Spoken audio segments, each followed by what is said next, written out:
Rama comes and gives the essence of Vedas as 112 Upanishads.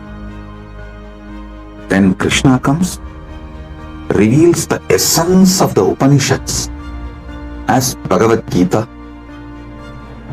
Then Paramashiva ordains Brahma to take birth as Manu, Vishnu to take birth as Vyasa, and establish the Dharma for this age.